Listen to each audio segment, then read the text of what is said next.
HEMM। तो HEMM जो term use होता है ना, जो भी मशीनरी ओपन कास्ट में यूज होता है, उसी के लिए HEMM टर्म यूज होता है। अंडरग्राउंड के लिए HEMM टर्म यूज नहीं होता है। ठीक है, इस बात का पहले ध्यान रखना है कि HEMM जो मशीनरी से रिलेटेड टर्म है, ये ओपन कास्ट में जो भी मशीनरी यूज किया जाता है उसको HEMM बोला जाता है। अंडरग्राउंड वाले को नहीं बोला जाता है। HEMM का फुल फॉर्म क्या होता है, ये तुम लोग के एग्जाम में आया हुआ क्वेश्चन है। तो HEMM का full form heavy earth moving machinery. ठीक है, HEM का फुल फॉर्म क्या हो गया? Having heavy earth moving machinery. मतलब क्या?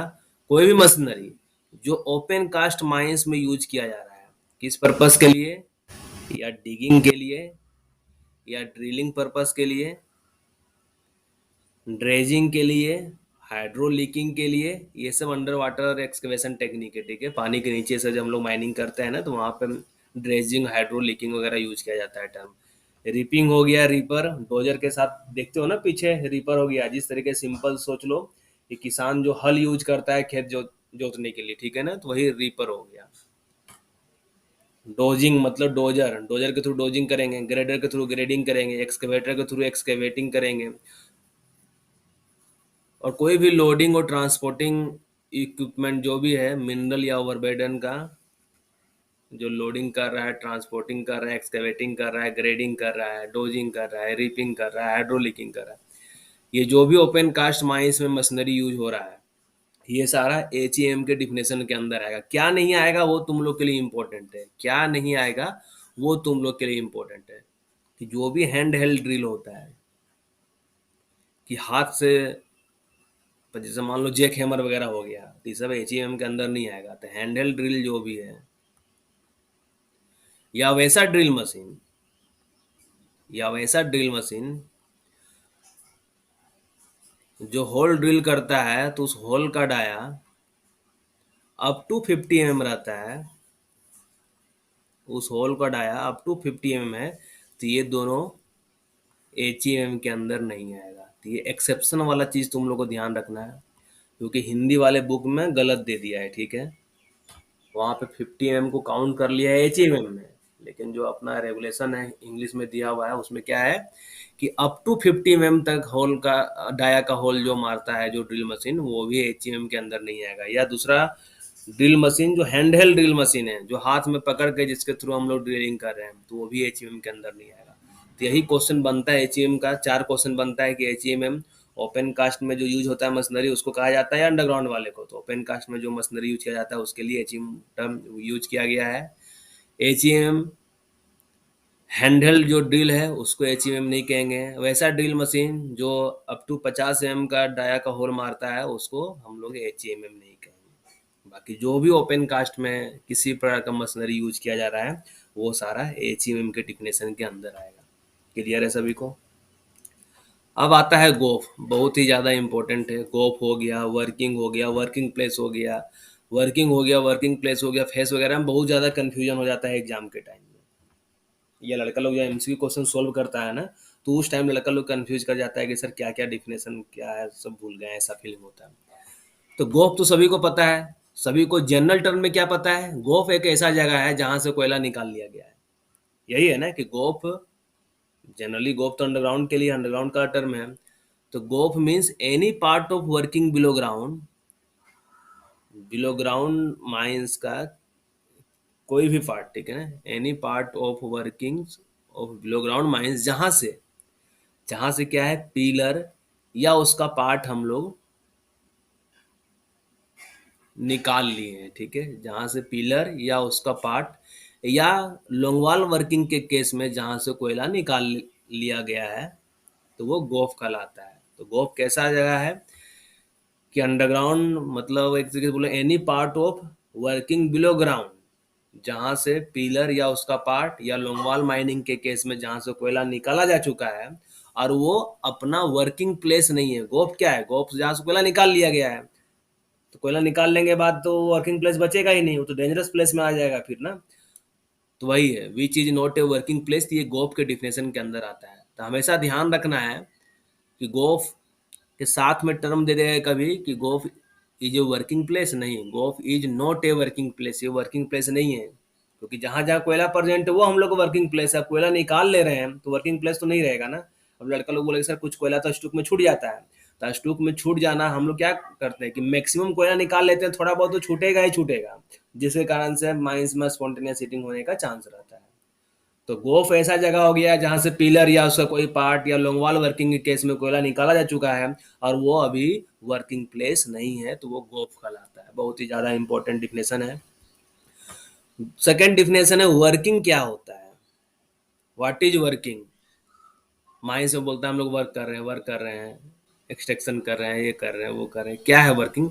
तो वर्किंग मतलब क्या, कि कोई भी एक्सकेवेशन जो किया गया है, एक्सकेवेशन मेड मतलब एक्सकेवेशन किया गया है या किया जा रहा है, या एक्सकेवेशन किया जा रहा है, काहे के लिए किया जा रहा है, फॉर सर्च ऑफ और ऑब्टेनिंग कोल। या तो हम लोग सर्चिंग कर रहे हैं, सर्च कर रहे हैं, अभी खोज पता कर रहे हैं, लगा रहे हैं कि कहाँ मिनरल है, कहाँ क्या है, या हम लोग वहां से कोयला निकाल रहे हैं, तो ये वर्किंग के डिफिनेशन के अंदर आता है। तो वर्किंग मतलब क्या, कि या तो एक्सकेवेशन ऑलरेडी किया गया है या किया जा रहा है। किस लिए किया जा रहा है, या तो हम लोग सर्च कर रहे हैं या वहां से हम लोग कोयला प्राप्त कर रहे हैं। तो ये वर्किंग का सिंपल डिफिनेशन है। तो देखना वर्किंग का डिफिनेशन तुम लोग को, हम अभी जब, कल तो थर्ड क्लास रहेगा, कल ही है कि डिफिनेशन भी कंप्लीट हो जाएगा, और कल हम लोग एमसीक्यू डिस्कस करेंगे, तो वहाँ पे वर्किंग का डिफिनेशन आएगा। तुम लोग बहुत लड़के लोग वहाँ पे गलत करोगे फिर भी।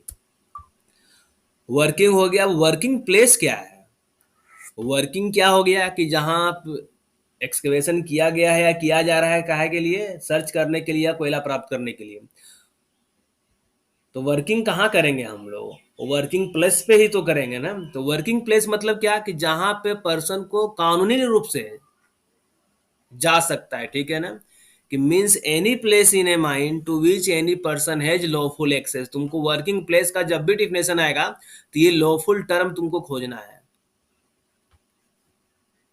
कि नियमानुसार जहाँ पे व्यक्ति का प्रवेश, एक तरीके से जहाँ पे व्यक्ति जा सकता है किसी भी माइंस के पार्ट में, तो एक तरीके से माइंस के किसी भी प्लेस में अगर किसी वर्कर को या किसी भी पर्सन को लॉफुल एक्सेस है, नियम के अनुसार वहाँ पे एक्सेस है, तो वो वर्किंग प्लेस कहलाता है। तो ये लॉफुल टर्म तुम लोग को खोजना है, लॉफुल वाला, कि वर्किंग प्लेस मतलब अगर कहीं दिख गया लॉफुल एक्सेस तो सीधा आंख बंद करके उस ऑप्शन को टिक कर देना है, उसके बारे में सोचना ही नहीं। और अगर WCL के एग्जाम में ये क्वेश्चन दिया रहता तो कैसा दिया हुआ रहता है, कि working place means any place in a mine to which any person has dash access, ठीक है ना। अब डैश एक्सेस की जगह ऑप्शन देता है, एक ऑप्शन लॉफुल एक्सेस,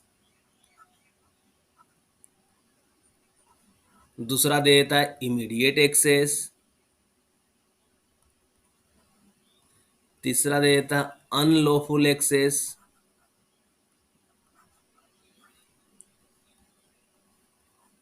और फोर्थ में दे देता है कुछ और, मान लो कोई ऑप्शन देता, तो क्या होता है इसका ऑप्शन लॉफुल एक्सेस। तो वर्किंग क्या हो गया, वर्किंग प्लेस क्या हो गया, गोफ क्या हो गया, सभी को क्लियर होगा। अब फेस क्या है। फेस क्या है, कि सभी को पता है कि फेस, आज यहाँ माइन चल रहा है, कल ये फेस बढ़ के इधर चला गया, परसों इधर चला जाएगा, तरसों इधर चला जाएगा, मतलब क्या हो रहा है, मूव कर रहा है। फेस क्या हो रहा है, मूव कर रहा है। आज देखोगे यहाँ है, कल यहाँ है, परसों यहाँ है, तरसों यहाँ है। मतलब क्या, means the moving front of any working place और the in by end of any gallery, roadway और ड्रिफ्ट जो है, ये भी फेस कहलाता है। तो फेस का डिफिनेशन में दो यहाँ ले सकते हो, कि फेस मतलब क्या हो गया, moving front of any working place, और दूसरा क्या हो गया, the in by end of any gallery, roadway और ड्रिफ्ट। ये दो तुम लोग यहाँ से याद करके रख सकते हो। गैलरी का मान लो in by end, out by end क्या होता है, ये मान लो पिलर है, ठीक है, गैलरी बना दो पहले अच्छे से।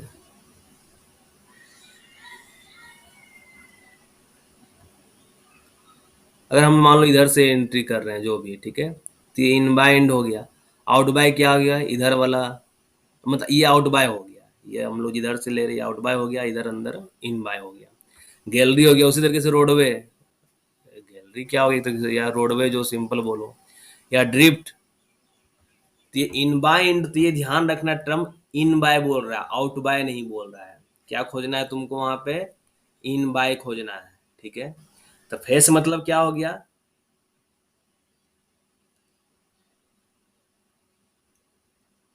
MD Adil Hussain Ansari video of नहीं हुआ है, तुम एक बार एग्जिट करके वापस से आओ, ठीक है।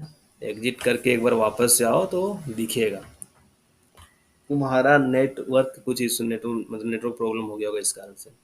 तो फेस मतलब क्या है, एक moving front of any working place और in by end of any gallery, roadway और ड्रिफ्ट, ये फेस कहलाता है। तो सभी लोग को एकदम क्लियरली पता होना चाहिए डिफिनेशन, गोफ क्या होता है, वर्किंग क्या है, वर्किंग प्लेस क्या है, और फेस क्या है। ये सभी को पता होना चाहिए अच्छे से, क्योंकि एग्जाम में एक क्वेश्चन यहाँ से बनता ही बनता है। अब पढ़ते हैं हम लोग, साफ्ट क्या होता है, इंक्लाइन क्या होता है, और इधर होल रोड क्या होता है। पहले देखो इंक्लाइन क्या होता है।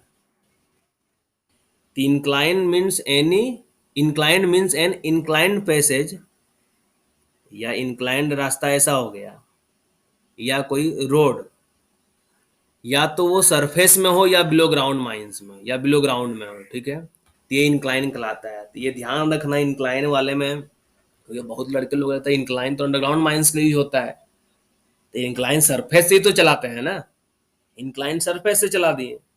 तो वही सरफेस या बिलो ग्राउंड माइंस में अगर कोई वैसा इंक्लाइन रास्ता या रोड रहा तो वो इंक्लाइन कहलाता है। Incline means an incline passage or road जो कहाँ पे हो, आइदर सरफेस पे हो या बिलो ग्राउंड माइंस में हो, वो इंक्लाइन, या बिलो ग्राउंड में हो, इंक्लाइन कहलाया। साफ्ट मतलब क्या, साफ्ट मतलब कोई भी ऐसा रास्ता या ओपनिंग जो कहाँ से स्टार्ट हो रहा है, leading from the surface to the working below ground.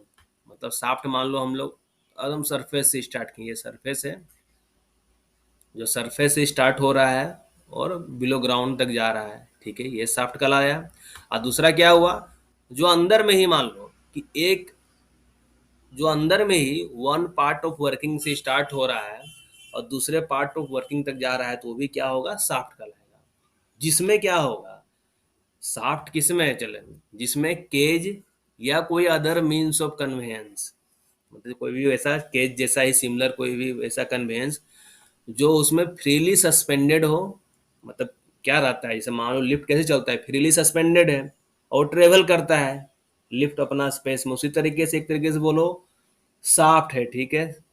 Soft क्या हो गया, एक तरीके से एक रास्ता है या ओपनिंग है जो सरफेस से स्टार्ट हो रहा है, बिलो ग्राउंड जहां पे भी वर्किंग है वहां जा रहा है, या बिलो ग्राउंड माइंस में ही एक पार्ट से दूसरे पार्ट में अगर कहीं जा रहा है वैसा, जिसमें केज या उसी जैसा कुछ अदर मीन्स ऑफ कन्वेंस उसमें फ्रीली हम ट्रेवल करें, जब सस्पेंडेड रहेगा तो फ्रीली वहां ट्रेवल करें विथ और without the help of guides. Guides rope वगैरह होता है ना गेज में ट्रेवलिंग करने में, जो रोप रहता है वो हेल्प करता है, या तो गाइड रोप रहे या गाइड रोप ना रहे। अगर कोई केज फ्रीली सस्पेंडेड रूप में ट्रेवल कर रहा है जिस रास्ता में, जिस ओपनिंग में, वो साफ्ट कहलाया एक तरीके से। तो साफ्ट का डिफिनेशन सभी को पता होना चाहिए कि साफ्ट क्या है। साफ्ट ये नहीं कि सरफेस से नीचे जा रहे हैं बस वही हो गया। अब मान लो यहीं से कहीं और यही बिलो ग्राउंड वर्किंग है, ये बिलो ग्राउंड एक पार्ट से दूसरे पार्ट में जा रहे हैं और यहाँ पे भी अगर केज वगैरह कुछ यूज किया जा रहा है तो ही वो साफ्ट कहलाएगा। इंक्लाइन कहाँ हो सकता है, सरफेस में भी या अंडरग्राउंड में भी, कोई भी वैसा इंक्लाइन रास्ता या पैसेज या रोड, वो इंक्लाइन कहलाता है। होल रोड क्या होता है, तो होल रोड जो टर्म यूज होता है ये ओपन कास्ट के लिए है। ओपन कास्ट में जो रास्ता होता है वही होल रोड कहलाता है। तो haul road means any passage or road, कोई भी वैसा रास्ता या रोड जो किस लिए यूज किया जा रहा है, जो मेंटेन किया जा रहा है या यूज किया जा रहा है, किससे related, in connection with the working of open cast mines. कि ओपन कास्ट माइंस में जो भी वर्किंग चल रहा है, उससे रिलेटेड जो भी रास्ता या रोड मेंटेन किया जा रहा है या यूज किया जा रहा है, किस पर्पस के लिए, कि जो भी मशीनरी है वो उसमें चले, plying of the machinery within the precincts of mine, मतलब माइन बाउंड्री के अंदर जो भी रास्ता हो गया या रोड हो गया जो ओपन कास्ट में मशीनरी यूज किया जा रहा है, उसके चलने के लिए जो बनाया गया है, वो होल रोड कहलाता है। तो ये होल रोड ध्यान रखना, क्योंकि यहाँ पे कंफ्यूजन होता है कहाँ, कि working of open cast mines और ओब्लिक में दे देगा below ground mines, below ground गलत हो जाएगा, ठीक है, सिर्फ ओपन कास्ट माइंस वाला ही सिलेक्ट करना है। लेकिन इंक्लाइन वाले में क्या है, सरफेस या बिलो ग्राउंड दोनों सिलेक्ट कर सकते हो। क्वार्टर मतलब क्या, सभी को पता है। क्वार्टर मतलब कितना महीना वाला कितने महीने को एक क्वार्टर बोलते हैं, तो 3 मंथ का एक पीरियड होता है जिसको क्वार्टर कहते हैं, है ना। 3 3 मंथ का 4 क्वार्टर होता है, तो टोटल एक साल में 12 महीने हो गए। तो क्वार्टर मतलब क्या, कि पीरियड ऑफ 3 मंथ जो कब एंड हो रहा है, कब खत्म हो रहा है, तो स्टार्ट करो 31 दिसंबर को जो एंड हो रहा है, ठीक है। 31 दिसंबर के बाद 3 महीना और जोड़ दो, जनवरी फरवरी मार्च, ठीक है। तो तुम लोग इसी तरह स्टार्ट करना है। ये मान लो फाइनेंस दे रहा है कि जो 31 मार्च को एंड हो रहा है, मार्च के बाद अप्रैल मई जो 30 जून को एंड हो रहा है, तो जून हो गया, जुलाई अगस्त सितंबर, 30 सितंबर, और लास्ट में 31 दिसंबर हो गया। तो ये क्वार्टर का डिफिनेशन भी तुम लोग पता, सभी को पता रहता है, इसमें तो कोई डाउट नहीं है। लेकिन फिर भी अच्छे से हल्का से भी कंफ्यूजन नहीं होना है, क्योंकि एग्जाम में ऐसा क्वेश्चन दे सकता है। क्वार्टर मीन से period of 3 month ending on, कब एंड हो रहा है, जो 31 मार्च को एंड हो रहा है, 30 जून को एंड हो रहा है, 30 सितंबर को एंड हो रहा है, और 31 दिसंबर को एंड हो रहा है। मंथ मतलब क्या, मीन्स एक कैलेंडर मंथ, बस और कुछ नहीं। मंथ मतलब मीन्स एक कैलेंडर मंथ, बाकी इसमें कुछ नहीं दिया हुआ है, 28 दिन 30 दिन जो भी है वैसा कुछ नहीं दिया हुआ है।